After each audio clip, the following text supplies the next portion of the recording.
Welcome back to చెన్నైలో తెలుగు అమ్మాయి. అందరూ బాగున్నారా? నేనైతే చాలా చాలా బాగున్నాను. ఈ మధ్య కాలంలో ఇన్స్టాగ్రామ్ లో, యూట్యూబ్ లో అబ్బబ్బబ్బబ్బా ఎన్ని క్వశ్చన్స్ తెలుసా? అసలు మీతో పాటు వీడియో ఎవరు చేస్తున్నారక్క? అసలు ఆ అమ్మాయి మీకు ఏమవుతుంది? చెల్లెలు అవుతుందా, అక్క అవుతుందా, తోడుకోడలా, వదినా మరదల్లా, ఆడపడుచా? ఓ బాబోయ్ ఎన్ని క్వశ్చన్స్. ఆ క్వశ్చన్స్ కి అన్నిటికీ మీకు ఈ రోజు అయితే నేను ఆన్సర్ అనేది ఇవ్వబోతున్నాను. హాయ్. అయితే ఇప్పుడు ఈ అమ్మాయిని అయితే నేను పరిచయం చేయబోతున్నాను. బాగా ఫేస్ అయితే మీరు చూసుకోండి. ఎవ్రీడే వీడియోలో కనిపించేది ఈ అమ్మాయి అని అనమాట. ఫస్ట్ తన నేమ్ అనేది మీకు చెప్తాను. తన పేరు రియల్ నేమ్ అయితే వాణి. సో పెళ్ళి అయిన తర్వాత మేము కావ్యగా మార్చామన్నమాట. ఓకేనా?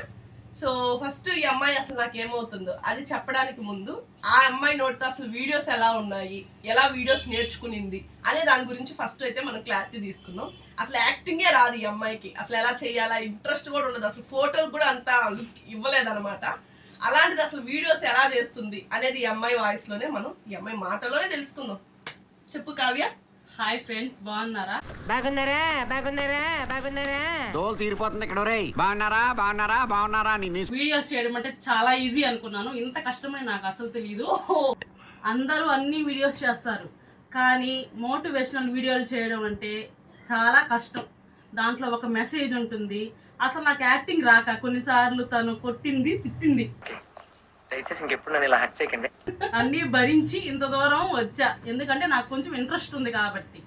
గురువు కూడా కొడతాడు కదా, అదే విధంగా నేను కూడా యాక్టింగ్ చేయించేటప్పుడు కొడతాను, తిడతాను కూడా. ఎందుకంటే మనకు అంత కంటెంట్ రావాలి అంటే అట్లా వచ్చేది. ఇప్పుడు నాకంటే నేను టిక్ టాక్ నుంచి వీడియోస్ చేస్తున్నాను కాబట్టి నాకు యాక్టింగ్ అంటే ఇంట్రెస్ట్ అంటే బాగా వచ్చు కూడా. తనకి రాదు కానీ ఇంట్రెస్ట్ ఉంది. ఇంట్రెస్ట్ ఉండే వాళ్ళు మనం ఏం చేయాలా? ఎంకరేజ్ చేయాలి. కాబట్టి నేను తిట్టడం, కొట్టడం కూడా జరిగిందనమాట. ఓకేనా?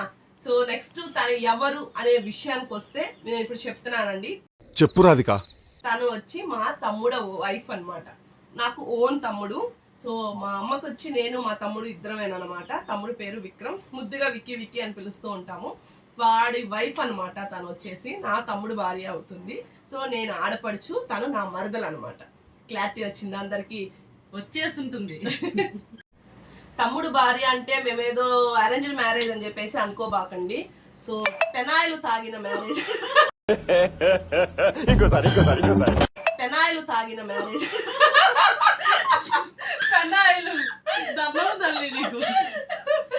పెనాయిలు తాగిన మ్యారేజ్ అనమాట. సో పెనాయిలు తాగింది. డెఫినెట్ గా తాగా. అసలు తాగిందో కింద పోసిందో కూడా తెలియదు. తాగానండి. తాగింది. అసలు పెనాయిలు ఎందుకు తాగిందో తెలుసా? మా తమ్ముడిని పెళ్లి చేసుకోవడానికి తాగింది అనమాట. మా ఫ్యామిలీలోకి రావడానికి తాగింది. అందుకోసం వచ్చేసి వాళ్ళది లవ్ మ్యారేజ్ కాబట్టి హ్యాపీగా మా ఫ్యామిలీ అందరు కలిసి వాళ్ళ లవ్ని అర్థం చేసుకొని మరి చిన్న ఏజ్, చాలా చిన్న ఏజ్ వీళ్ళిద్దరిది, మా తమ్ముడిది తనది చాలా చిన్న ఏజ్ అనమాట. ఆ ఏజ్లోనే ఇంకా లవ్ అనేది చేసుకోవడం, ఇంకా మేము ఒక ఆడపిల్ల బాధ అర్థం చేసుకోవాలి అని చెప్పేసి మేము కూడా వచ్చేసి పెళ్లి చేయడం జరిగింది.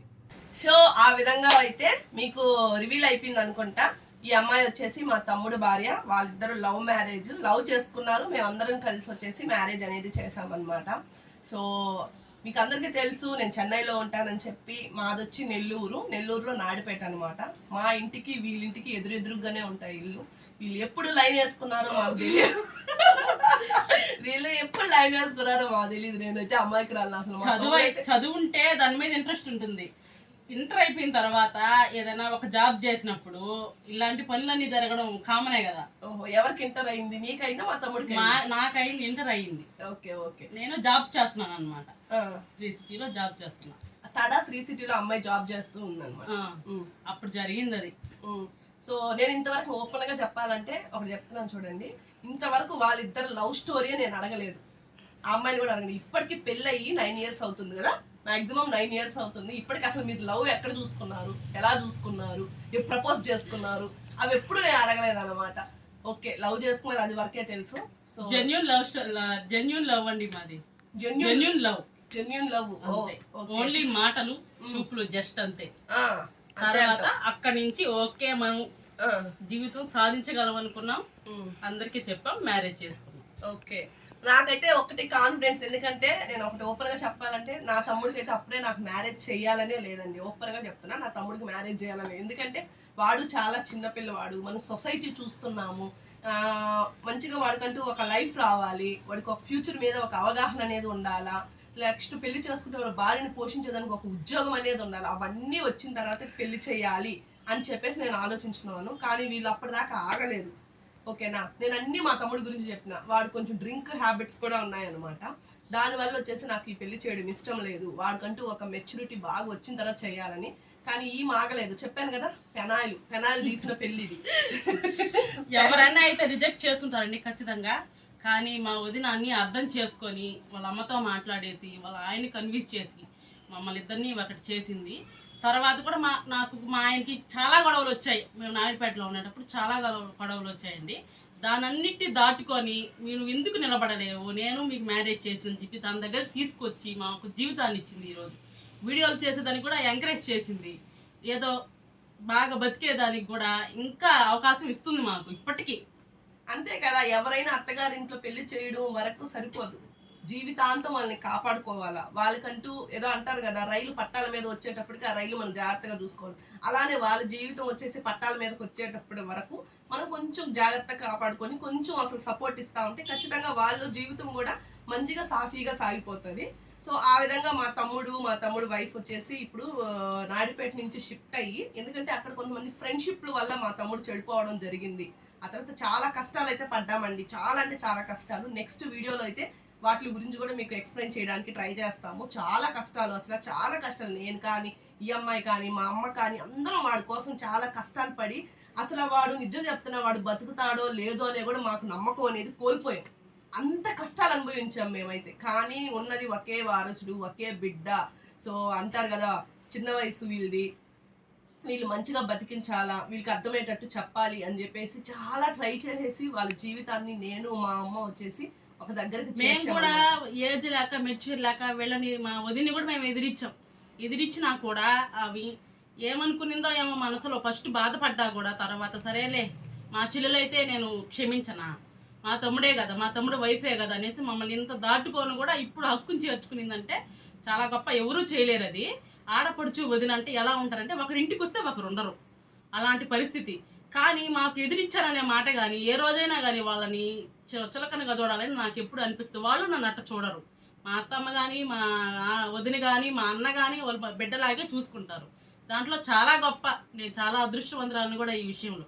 తప్పులు కూడా చాలా మంది చేస్తారు. నా తమ్ముడు చేశాడు, నా తమ్ముడు భార్య చేశాడు, అన్నీ చేశారు. కానీ నిజమే తను చెప్పింది ఏంటంటే, ఒక అక్కో చెల్లె తప్పు చేస్తే మనం వచ్చేసి సమర్థించుకుంటాం కదా, అలానే మన ఇంటికి వచ్చిన కోడలు కూడా ఒక తప్పు చేసినప్పుడు సమర్థించుకోవాలా, వాళ్ళ కాపురాన్ని కూడా మనం నిలబెట్టాలన్నమాట.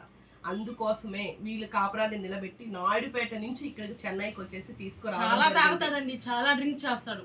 అది మా వదినకి అసలు పట్టుకోదు, మా అన్నకి అసలు పట్టుకోదు. మా అత్త అయితే అసలు భరించింది. ఇన్ని రోజులు మా ఇద్దరిని కూడా చాలా భరించింది. కానీ ఆమెకి ఆరోగ్యం సరిరాదు, నా దగ్గర అయితే నేను చూసుకుంటానని చెప్పేసి ఆ మాట ప్రకారం మేము ఇక్కడికి వచ్చాం. చాలా కష్టాలు పడ్డాము, మాతో పాటు వీళ్ళు సఫర్ అయినారు. చాలా వీళ్ళకి కూడా మా వల్ల వీళ్ళకి కూడా గొడవలు వచ్చాయి. అందరిని ఎదిరించి ఆ డ్రింక్ హ్యాబిట్ని మాన్పించి ఈరోజు నాకు జీవితం ఇచ్చిందంటే మా వదినే. నిజంగా అండి, లేకపోతే నేను అసలు ఇక్కడ ఉన్నాను, నా పిల్లలు ఏమైపోయి ఉంటారో, నేను ఇక్కడ మా అమ్మ వాళ్ళ ఇంటికి వెళ్ళిపోయి ఉంటా.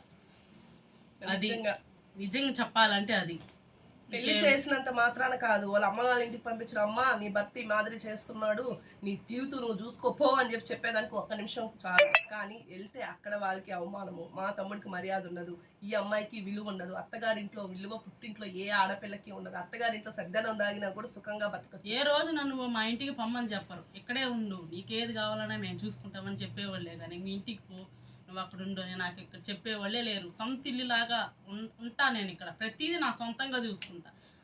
అలా వదినలు ఎవరికి రారు, అత్తలు కూడా ఎవరికి రారు. మా ఆయన కూడా ఇప్పుడు మారి ప్రశాంతంగా ఆయన కాళ్ళ మీద ఆయన నిలబడి, ఇంత అసలు వీడియోలు అంటే నచ్చదు, పాపం అట్టాడు నన్ను చెయ్యి అని చెప్పి ఎంకరేజ్ చేస్తున్నాడు. అది ఆ మాదిరిగా అందరూ కలిసిమెలిసి ఇంట్లో ఉంటే ఎప్పుడు సంతోషంగానే ఉంటారు. అవును, చాలా సంతోషంగా ఉంది. ఎందుకంటే మేము వీడియోస్లో అట్లే, కానీ తన కష్టంలో నేను తోడుంటా. నాకు ఏదైనా హెల్త్ ప్రాబ్లం అయితే తను వచ్చేసి నాకు అన్ని సేవలు చేస్తుంది, బాగా చూసుకుంటుంది. తన ఇంట్లో పనుల్లానే చేసుకుంటుంది మా ఇంటికి వస్తే కూడా. చాలా సంతోషం. కానీ ఇట్లా కష్టం సుఖం అని చెప్పేసి మేము ఎప్పుడు మాట్లాడుకోలేదు. నేను నీకు ఇంత చేశాను, నీకు నేను ఇట్లా చేశాను అని చెప్పేసి ఆ అమ్మాయి నోటితో నువ్వు నాకు ఇంత చేశావు. చెప్పరు, ఏ రోజు చెప్పుకోలేదండి. ఫస్ట్ మీ ముందే మేము చెప్పుకోవడం అనమాట. ఆ అమ్మాయి కూడా ఇలా ఓపెన్ అయిందంటే ఏ రోజు చెప్పింది లేదు. లోపల ఉంటది నా వదిన నాకు హెల్ప్ చేసిందని. ఈ అమ్మాయి కూడా నాకు ఏదైనా కష్టం వచ్చినా మనీ ప్రాబ్లం లో కూడా మాకు బాగా హెల్ప్ చేసిందండి. అప్పుడు తాగేటప్పుడు కూడా మా ఆయన డ్రింక్ చేసేటప్పుడు కూడా ఒక్క పనికి పోయేదిలే, ఆటో కూడా మా వదినే తీసి ఇచ్చేది, డబ్బులు కట్టి తీసి ఇచ్చింది. దాన్ని పాడు చేసేసాడు. అయినా కానీ కొంచెం కూడా కోపం రాలే. సరేలే వాడు బాగుంటేనే మేము బాగుండాలి అనేది. పుట్టింటికి వచ్చి అజమాయిషీ చేసేది అదంతా లేదండి మాకు. ఒక ఇంట్లో ఒక ఫ్రెండ్స్ లాగానే ఎక్కడికి పోయినా అడగతారు మమ్మల్ని, ఫ్రెండ్స్ లాగానే ఉంటారు మీరు అని. ఏదో చిన్న చిన్న గొడవల్లో తప్పితే తర్వాత నెక్స్ట్ టైం అంతా కూడా మేము ఫ్రెండ్స్ లాగా ఉంటాం. ఇప్పటికి కూడా అట్టే ఉంటాం. మీరు కూడా పెడతా ఉంటారు కామెంట్స్, మీ ఇద్దరు పెడతా ఉంటారు. ఈ ఐడియా వచ్చింది మీ వల్లే ఫ్రెండ్స్. ఎందుకంటే మీరు ఈ లైవ్ లో మీరు ఈ మాదిరిగా ఎవరు ఎవరు ఎవరు అని అడగడం వల్ల మాకు ఈ ఐడియా వచ్చింది మీ వల్లే. మన జీవితంలో జరిగింది ఇదే మాదిరిగా అందరూ ఉంటే ఎంత బాగుంటుంది తెలుసా. ఇల్లు గొడవ లేకుండా, డబ్బులు కాదు ఈ రోజు ఉంటే రేపు పోతాయి, ఆస్తి కాదు ఈ రోజు ఉంటుంది రేపు పోతుంది, మాట. తను చెప్పడం గొప్ప కాదు, నేను చేయడం గొప్ప కాదు. ఒకరికొకరికి మేము ఇద్దరం అర్థం చేసుకున్నాము. నా కుటుంబం బాగుండాలా, నా తమ్ముడు జీవితం బాగుండాలని చెప్పేసి వాళ్ళని ఇలా నాడిపేట నుంచి చెన్నై తీసుకొచ్చి ఇక్కడే మా పక్కన రెంట్ హౌస్లో పెట్టి మా తమ్ముడికి ఒక జాబ్ చూసి తను జాబ్ చేస్తూ ఉన్నాడు. సో తను నాతో పాటు వీడియోస్ చెయ్యి, నీకు కూడా మంచి ఫ్యూచర్ ఉంటుంది, మనం మంచి వీడియోస్ చేస్తున్నాం కదా, ఫ్యూచర్కి మంచి సంబంధించినవి. సో ఒక మెసేజ్ అనేది ఉంటుంది కాబట్టి హ్యాపీగా వచ్చేసి మన ఇద్దరం కలిసి చేసుకుందాము అని చెప్పేసి కూడా ఒక ప్రమోషన్ చేసినా కూడా ఇద్దరం కలిసి చేసుకోవడము, తనకి కావాల్సిన కొంచెం డబ్బులు ఇవ్వడము, ఎందుకంటే వాళ్ళకి కూడా ఖర్చులు ఉంటాయి కదండి, అలా ఇవ్వడం అలా జరిగిందనమాట. సో ఈ విధంగా మా ఫ్యూచర్ అనేది స్టార్ట్ అవుతుంది, మా ఇద్దరు జర్నీ అనేది స్టార్ట్ అవుతుంది. సో ప్రతి ఒక్కరు ఏం చేస్తారంటే సపోర్ట్ చేయండి, ఎంకరేజ్ చేయండి మమ్మల్ని. సో వీడియోస్ ఇంకా అమ్మాయి ఇంకా మంచిగా చేయాలి, మంచి కామెంట్స్ పెట్టండి, ఇంకా మంచిగా సపోర్ట్ చేయండి. కొత్తగా చేయడానికి కూడా మేము ట్రై చేస్తాము. ఇద్దరం కలిసి ఇక్కడి నుంచి మేము స్టార్ట్ చేస్తాము. సో ఇంకెందుకు ఆలస్యం, ఈ వీడియోకి వచ్చి లైక్ చేయండి, షేర్ చేయండి, కామెంట్ చేయండి. మీ ఫ్యామిలీలో ఉండే మీ ఆడపడుచుకి, మీ తోడుకోడళ్ళకి, ఆ తర్వాత మీ తోడుకోడళ్ళు చూసి మీకోసం కూడా వీడియోస్ చేస్తున్నాం ఇప్పుడు వదినలకి. సో వాళ్ళకి కూడా ఈ వీడియో షేర్ చేశారనుకో, మా లైఫ్లో పడిన ప్రాబ్లమ్స్ వచ్చేసి మీ లైఫ్లో కూడా ఉంటాయి కాబట్టి ఖచ్చితంగా అర్థం అనేది చేసుకుంటారు. సో ప్రతి ఒక్కరూ స్వప్న 1993 అనే ఛానల్ని మాత్రం ఖచ్చితంగా సబ్స్క్రైబ్ చేసుకోండి, కామెంట్ చేసి, లైక్ చేసి, షేర్ చేయండి. Thank you so much for watching. Thank you.